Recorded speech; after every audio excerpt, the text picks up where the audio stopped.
Good morning, friends. This is your first call toward a chair. Good morning. Good morning, everybody. Just going to start to gather us. As we know, we'll be welcoming folks in over the next little stretch of time as we have our kind of rolling beginning here. But going to go ahead and get started. And first, just say good morning to folks on the live stream. Hello, we're so glad that you're here. And there will be an opportunity for you to follow along and see the slides. And for those of you who are in the room in the Great Hall here at Calvary Episcopal Church, good morning. Hello. My name is Catherine Bush. I'm part of the clergy team here, and it's a delight to be gathering in this space and to be meeting Zoe Carr in person for me, and to be curating, as we say, this conversation. As you know, we've been lucky to hear from a couple of folks talking about the connection and the intersection between art and hope in this season. And Zoe Carr is here as the new executive director for Brooks Art Museum to share with us stories about art, but also about museums in general and Brooks as a place of hope. And we're going to get some great sneak previews of Brooks's new life downtown, which is obviously a wonderfully aligning story for those of us at Calvary as we committed to downtown and are thinking about space and place and what it means to be a vibrant, hope-filled member of this community. So Zoe has been in Memphis for 6 months. I thought she'd been here longer because of all the things that I've already heard that she's done. And she came here most recently from Los Angeles. And she's got a long bio with degrees and experiences and all the things. And I'm not going to read it to you because I really want to hear the story that she's here to tell us and hear the experiences and see some of the beautiful images that she has brought with us of art itself and of this new architectural offering to our community. So please come on up, Zoe Carr. We're so glad you're here.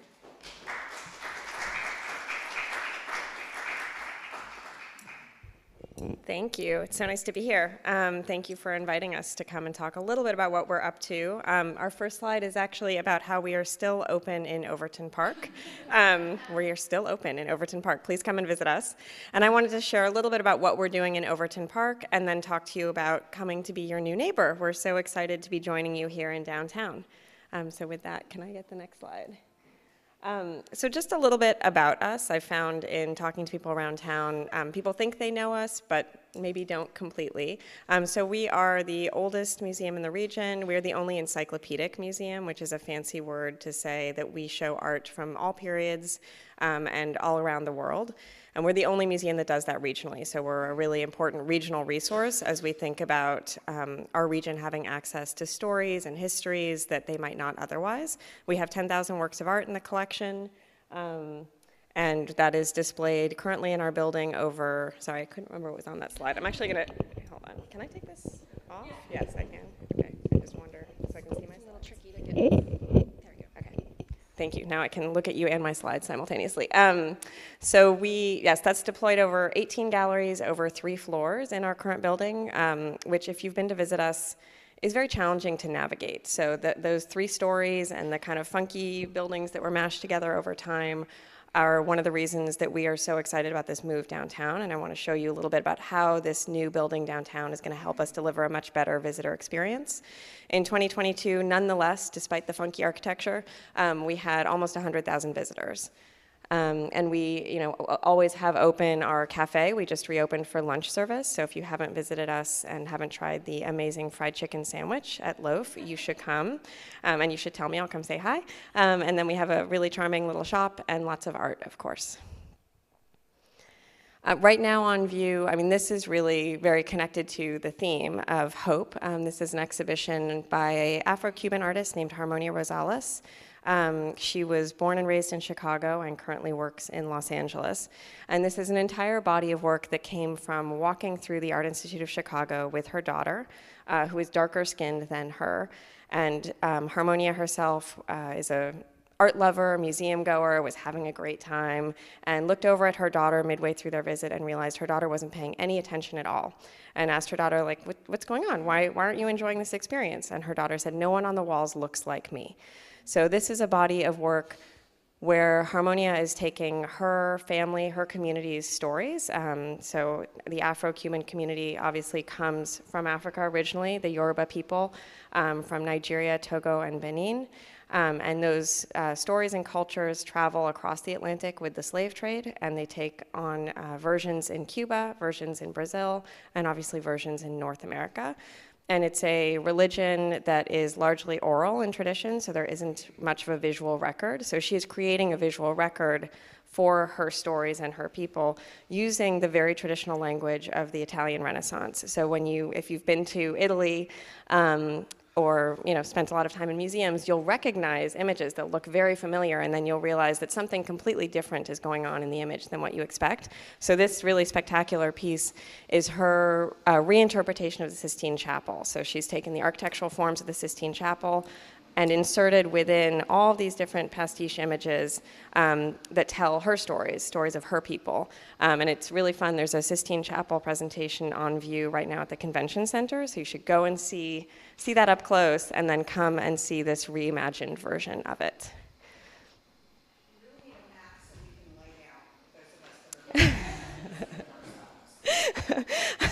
Noted.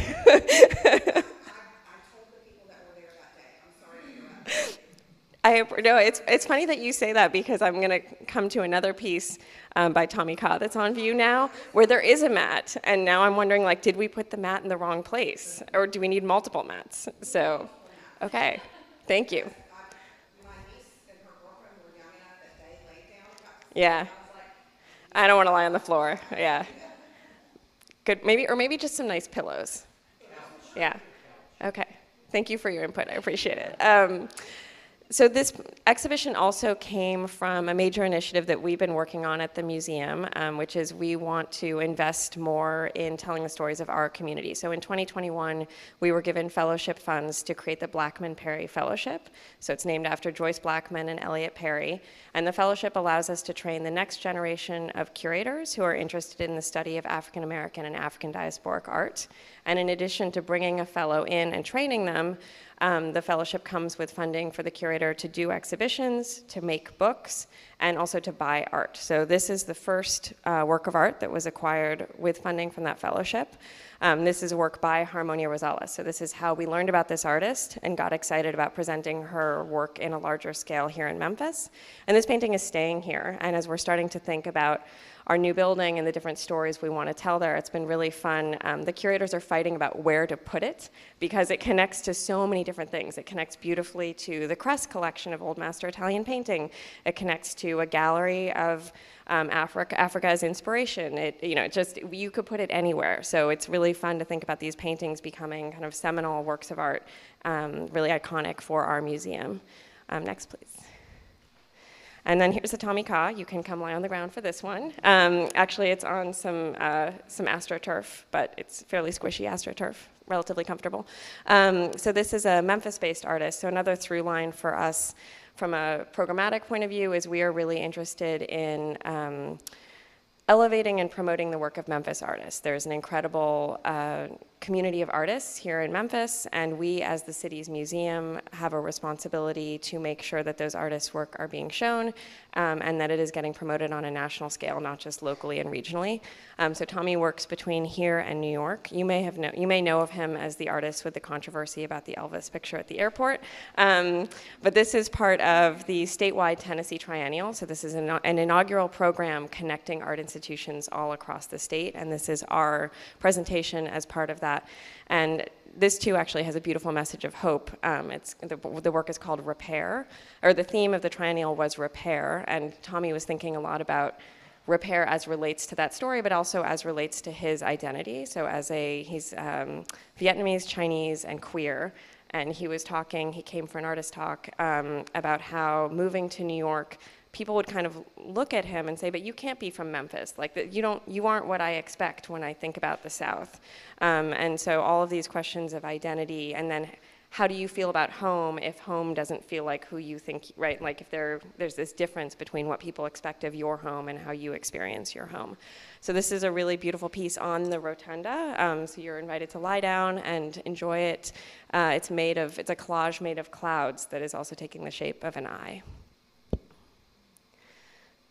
And then always on view, so we have, as I mentioned, the Kress collection of old master paintings. Samuel Kress was from Memphis, a crazy collector of amazing old master treasures. Because he started his business in Memphis, he was really committed to leaving some of his best works here in his hometown. So little known fact, Memphis is home to one of the great collections of old master paintings. Our curators reinterpreted the collection thinking about the theme of women. There are very few women artists. There's a famous essay by Linda Nochlin about why are there no great women artists. And there are many reasons for that, having to do with social structures, having to do with women having access to nude models to learn how to paint the human form. So this entire presentation is thinking about that question. And then always on view on our upper floor is a selection of art from the African Diaspora.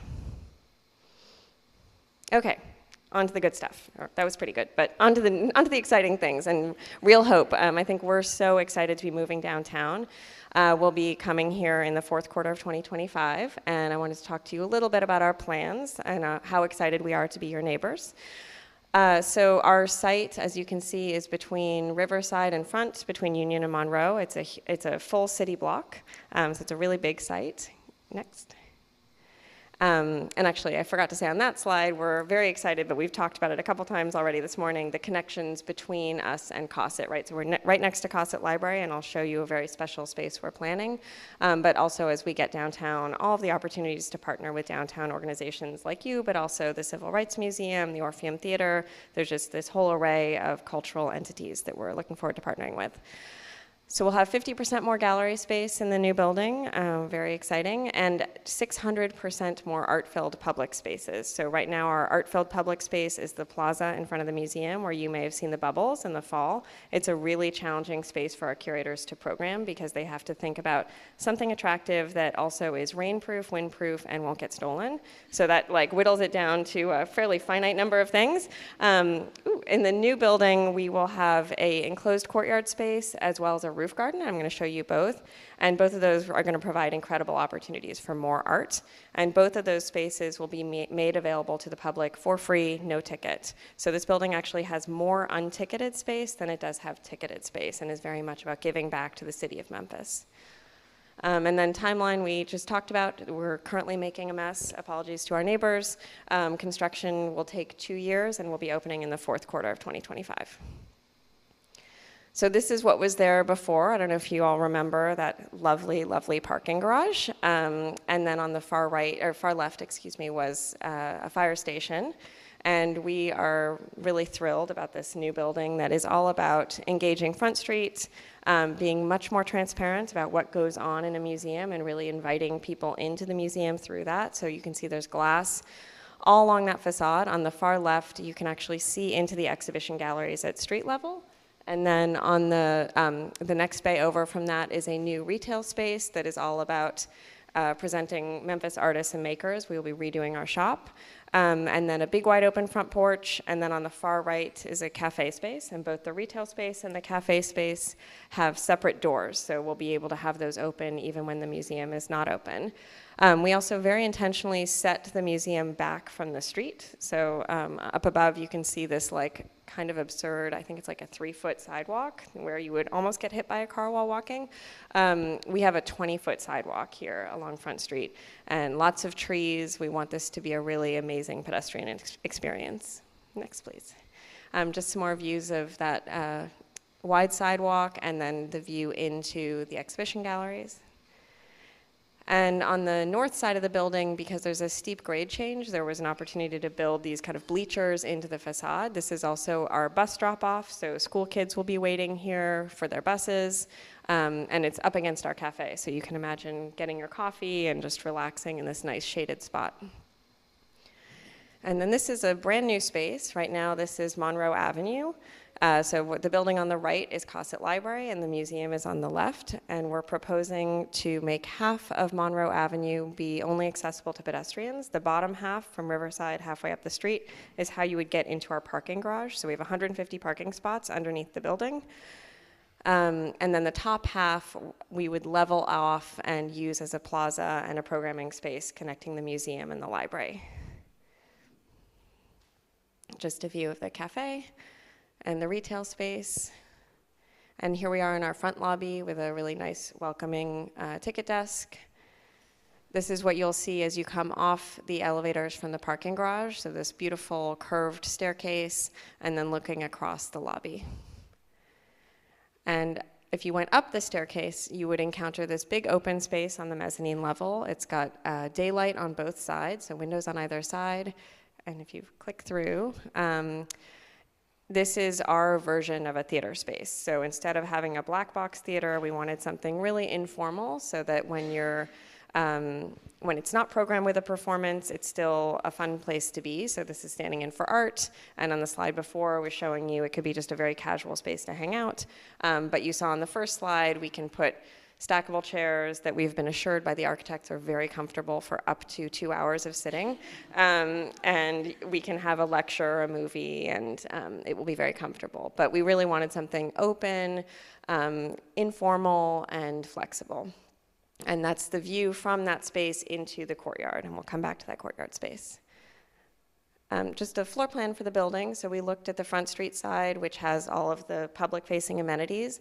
So you can see into the galleries on the far left, then the cafe space, the big porch, the retail space, then the big porch and the cafe. You can see the courtyard in the middle of the building. That's that big white void. And then the galleries flow all around the courtyard. They're the dark pink spaces. And we're curatorially very excited about this. All of our galleries are going to be on one level, and there's no front door and no back door. So we are literally removing all of the implicit hierarchies that exist in museums. In most museums, you walk up a flight of steps to a colonnade, and then there's, you can tell how important something is based on how close it is to the front door. So typically you start with European art, and if you want to find pre-Columbian art or Islamic art, good luck to you, it's probably in the basement. So in this building, it's all on one level, so we're literally leveling the playing field, and there's no front door and no back door to the galleries. There's also really nice visual points of connection between the courtyard and the galleries. So 2 of the galleries look into the courtyard and vice versa. And again, that courtyard is available to the public with no ticket. So you could be standing in the courtyard and having a museum experience of looking into the galleries without ever buying a ticket, and that's very intentional. There are also 2 galleries that overlook Riverside Drive that have big windows. So at that point, you'll be about halfway through your visit. You're going to be really tired of all that art, and you're going to want to break. And there'll be a beautiful view of the Mississippi River awaiting you. And then the pale pink on the right side of the building are our suite of education spaces. So right now our education spaces are buried in our basement. We serve about 12,000 school kids a year. They typically come in, do a tour, and then go into the studios and have an art making activity that relates to the content they learned in the tour. And you can imagine that if you send them into the basement, that's also telling them something very clear about the value that they have in the museum context. So we're very excited that now they'll have daylight. There's a visual connection between the galleries and the education studios. So as you walk down that suite of galleries, you'll be able to look into the studios. So you'll understand that the museum is a place to make art as well as look at art.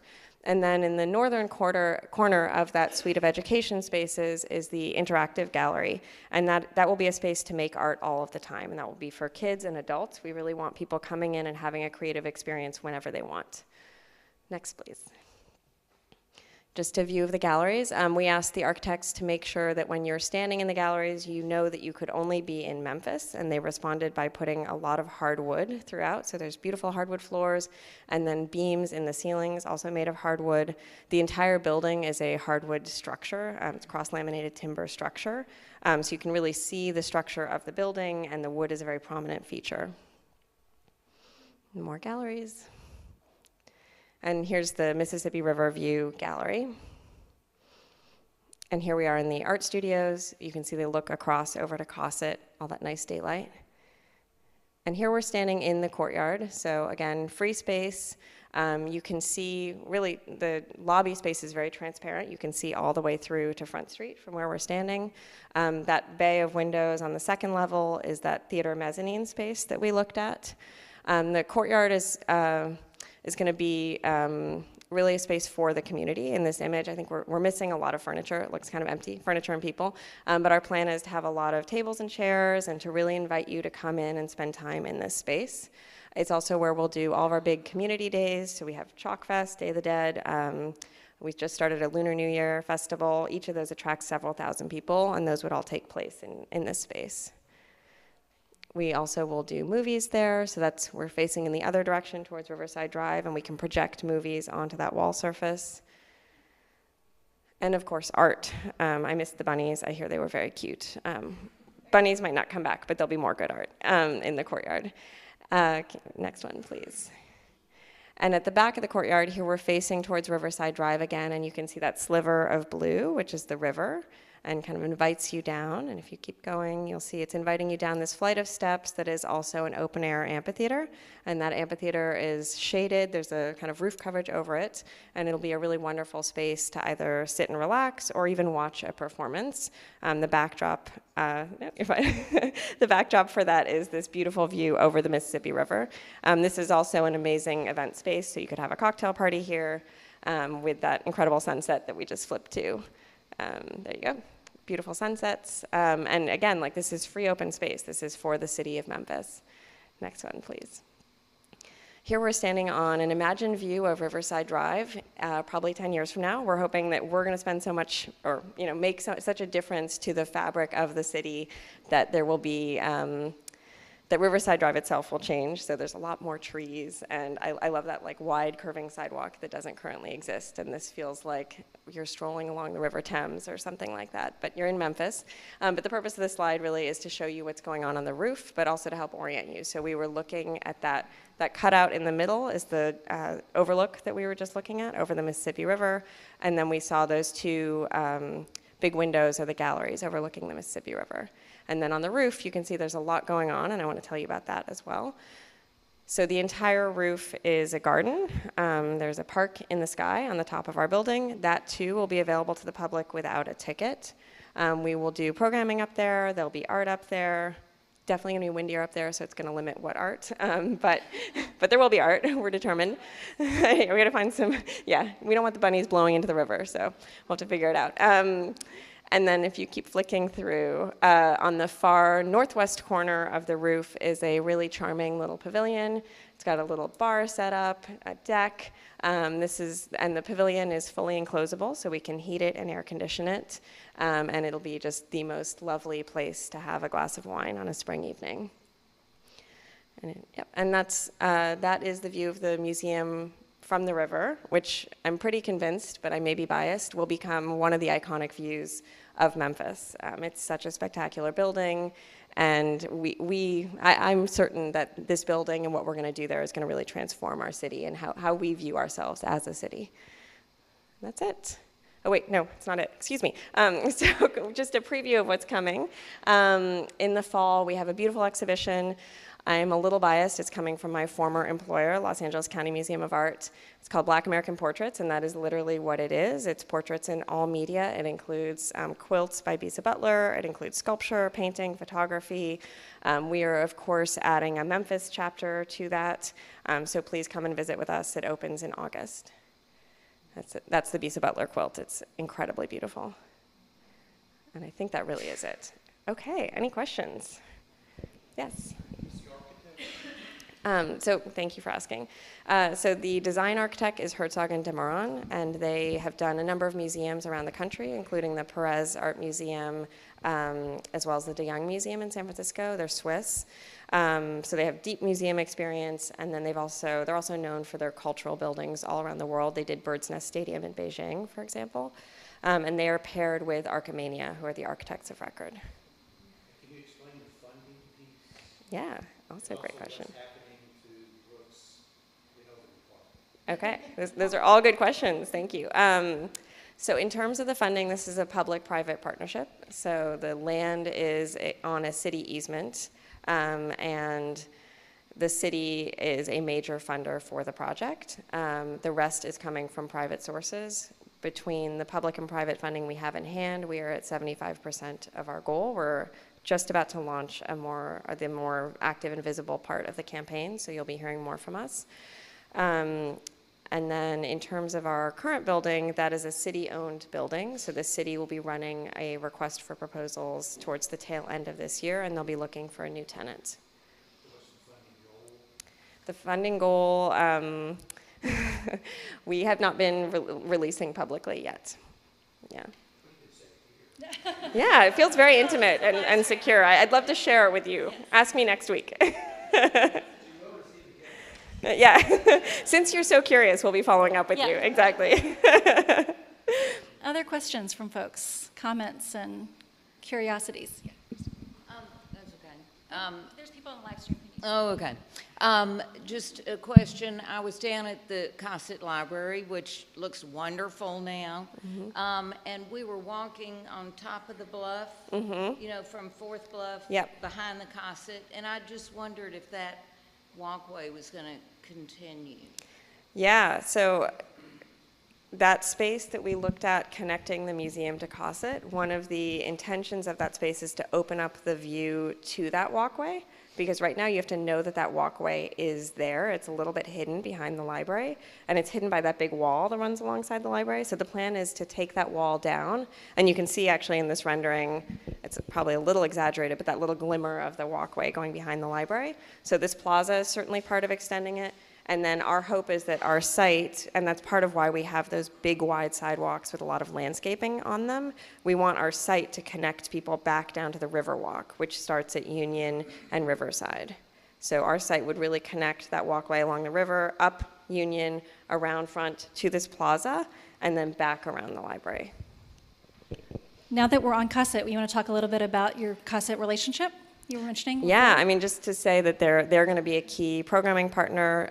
There will be a little display. They're very sweetly giving us some display space in the library, so we can have a real view of the site from our neighbors.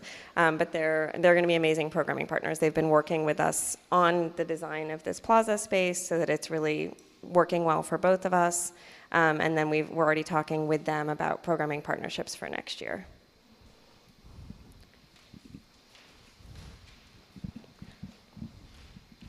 Thank you so much. And sort of in follow-up to the previous question, I was recently downtown for the dedication of the Lynn Turley Plaza, where the grade down to Beale Street Landing has been developed. And because of, my question has to do with access with the grade being as steep as it is between Front and Riverside on both sides of you. What accommodations will you all be making for wheelchairs, for those who are not able to take on that? I was also recently there watching some tourists try to walk up the grade as it exists now, and I wondered if they were going to make it. Yeah. No, it's really steep, and it's one of the challenges of this site.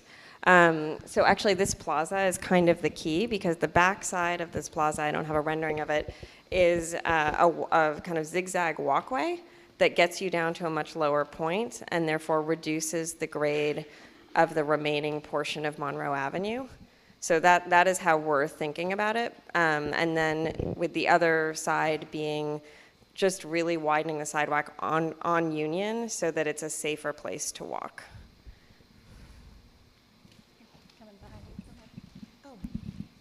Speaking of safety, since the city of Memphis is such a big partner in this, what are they talking to you about in terms of crime and safety in that neighborhood to ensure that tourists and residents want to come?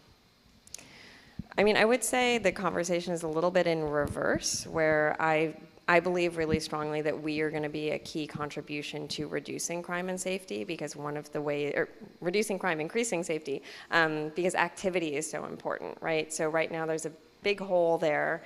I think if you're walking, I mean, that bluff walk that we were talking about feels very isolated, and you can feel very alone on the bluff walk. And having this cultural anchor that I didn't include a slide, but one of our slides is how lit the building will be at night, because we want to be really intentional about making that section of downtown feel safe and well lit and populated. And that's also why we have separate doors for the cafe and the retail space, so that those can stay open later. And then we're also thinking a lot about our opening hours and wanting to be open quite a bit later than we are in Overton Park, again, to contribute to foot traffic and activity in downtown. I have two questions. The first is, have you seen an uptick where you currently are because of loaf? Absolutely, yeah. They have doubled our foot traffic. Their chicken sandwich is really that good. You all should come. But which one? They've got 9. Which one? What's that? Which chicken sandwich? Oh, They it's have 9. it's the honey gold. Yeah. Yeah. I like the Szechuan. Anyway, Okay. that was not my second question. My second question, I want to go.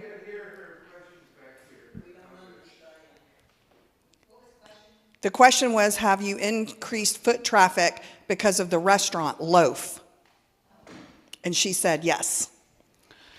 I want to talk about Harmonia Rosales. Have you seen, or I have seen on my social media, a huge uptick in people who have visited, supporting, you know, like they're doing girls' nights out and or girls' days out. Yep. And I mean, have you seen a lot more of that? Yeah, the with this? attendance, in March, I think our attendance was our highest ever. And the show opened in March, and we always get a big burst, like right when the show opens, there was a lot of attention, but it's held, and it's the best show. It's one of my favorite shows that I've done in my career because everyone can connect with it on a different level. And it is just so fun to walk people through and spend time with people in the show. And we have definitely seen really increased foot traffic. Yeah, I mean, I took my 19-year-old niece when she was home for spring break and her girlfriend, and they're still talking about it. Yeah. Yeah, it's incredible. If you haven't come, again, come to Harmonia Rosales, get a fried chicken sandwich. We'll make it worth your while, we promise. Through June 25th. And we're having a big community day on June 10th where we're partnering with the Shell, and the Battle of Santiago is an Afro-Cuban band that they're hosting. So you can come and do kind of art-making activities and see the show, and then end your afternoon with a performance if you want.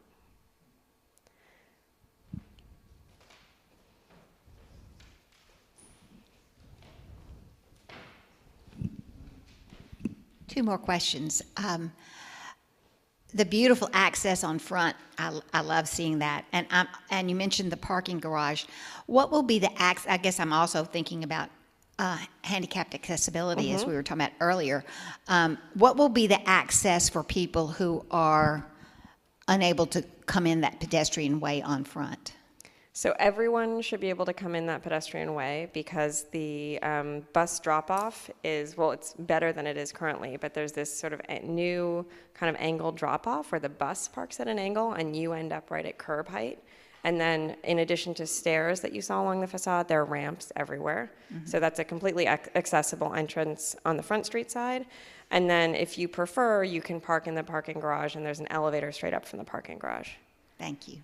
My second question, I think I have, probably a number of us have been to events held in the rotunda or other spaces, whether it's a rehearsal dinner or some other private party. What sorts of climate-controlled interior spaces will be available for renting purposes, for parties, et cetera, in the New Brooks? The short answer is much better ones. Like, it blows my mind that people host events at the Brooks because that rotunda has the worst acoustics of any space I've ever been in. So thanks for coming, even though they're terrible acoustics. But that lobby space will be rentable. We talked about and that's climate controlled. There's also a restaurant with a private dining room that would be rentable. And then that roof space is rentable as well. So with the hardwood floors, how are you controlling the acoustics? Thank you. I'm so glad you're here. We are thrilled that you came for Sunday school today. And the Brooks is just the most exciting, yeah. But you're right about the acoustics in the rotunda. I feel like I've entered the Twilight Zone when I walk in there. Even though I love those chairs that you can go around and around, you know, that's all good. But how did your architects visit that rotunda before they designed your building? So on this project, we have an acoustician actually who's reviewing all of the plans, and there is acoustic foam, and then I don't think it was visible in any of the renderings, but most of the ceilings have this system of wood louvers that also, so the sound kind of like gets trapped and zings around in the louver and then ends up in the acoustical foam. So there's been a lot of thought put into the acoustics in this building. Yeah.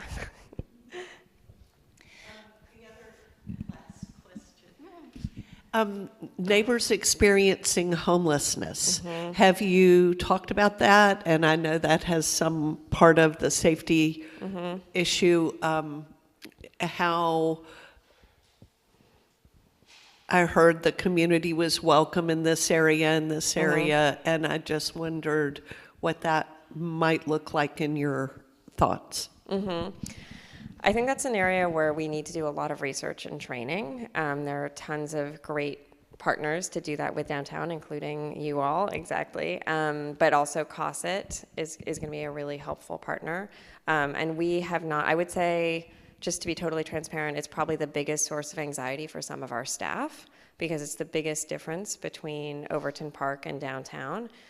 But that's a training issue, right? Like we have to decide how we're going to deal with different types of situations and what our policies are going to be, and we have to train our staff so that they feel equipped and prepared and they know how to make people feel comfortable and welcome, but also make people feel safe.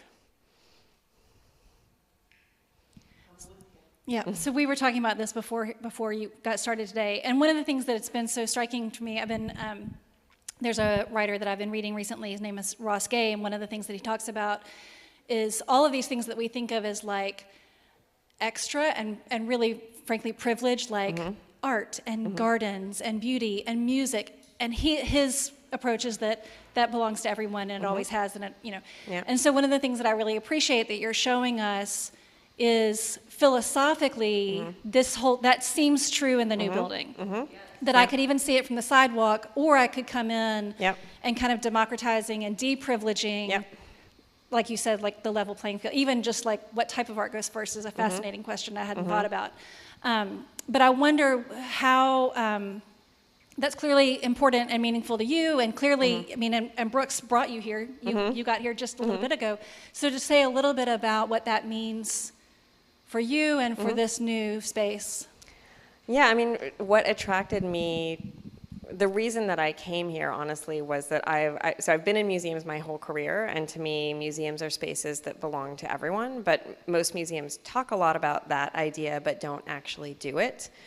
So the opportunity to build a museum and be in a city where that was a priority was something that really enticed me. And the fact that actually when I got here, the board had already decided that those spaces were going to be free and open to the public. That was part of the plan before I got here. So it's not like there's pushback at any level within the institution.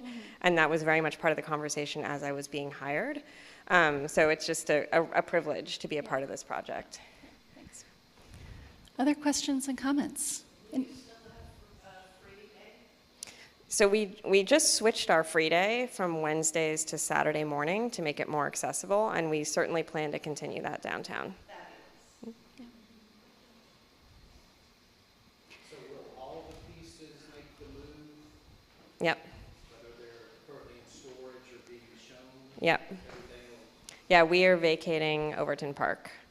We don't want to be in a situation where we have to secure two different sites. And the new building, I didn't show it to you, has much better art storage, much more efficient, much larger.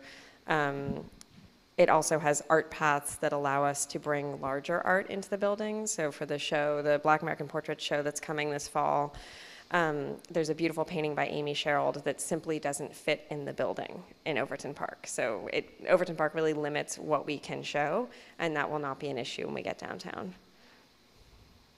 what's the most valuable piece? If I told you that, I'd have to kill you.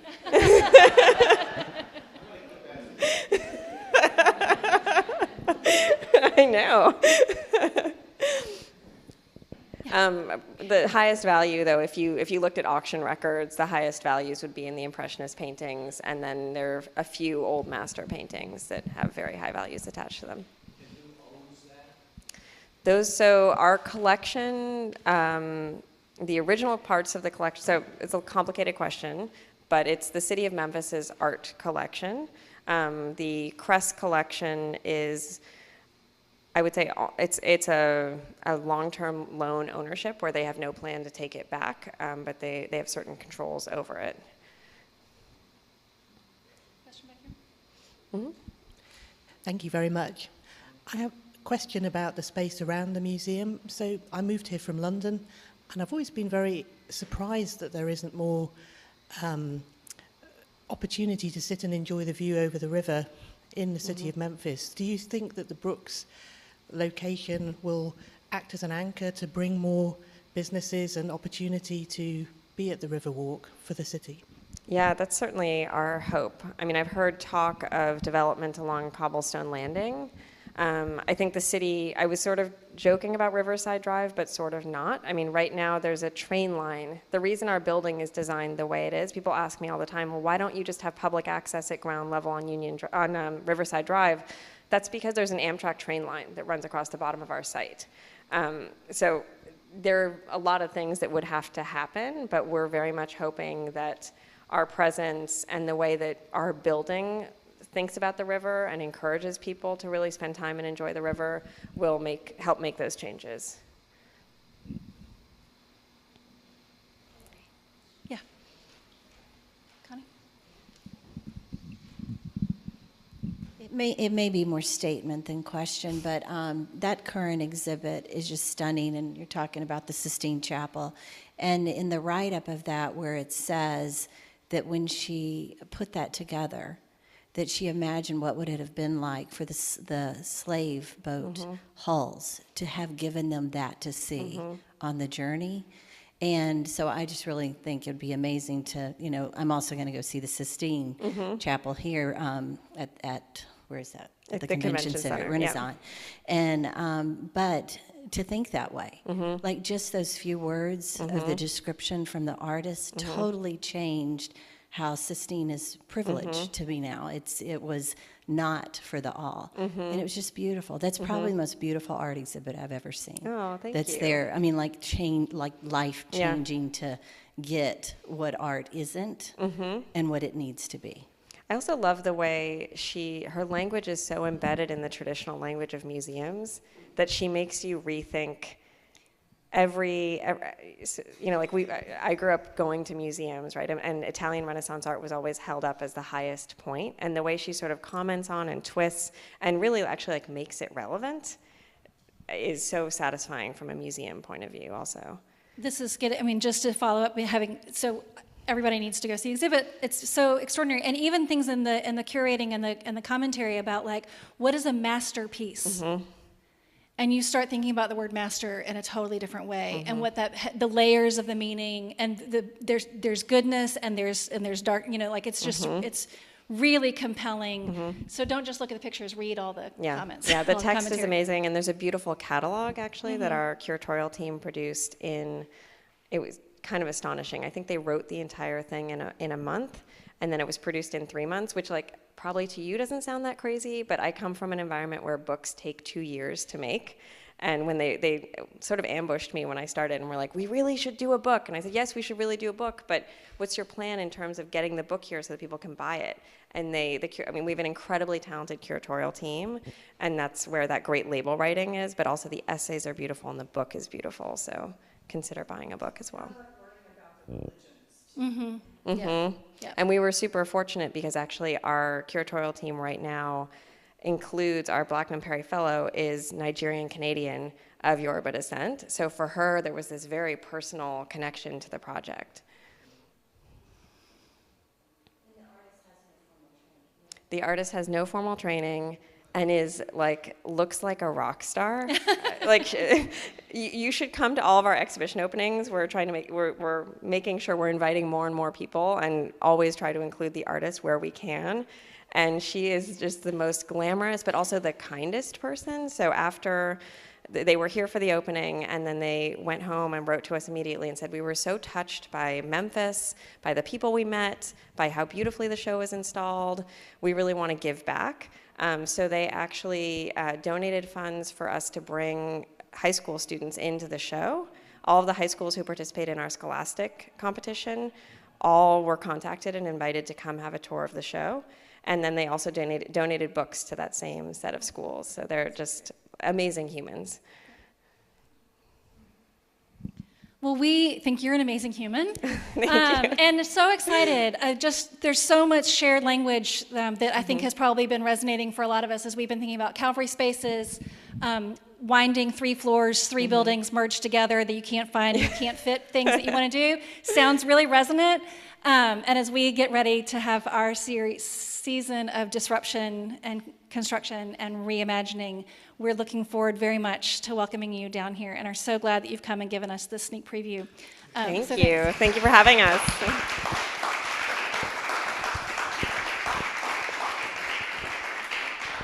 Just a quick plug for next Sunday. We'll be welcoming as the third part of our kind of Art and Hope series, Sherry Ray. She's a senior English teacher at St. Mary's Episcopal School, where I have some old connections.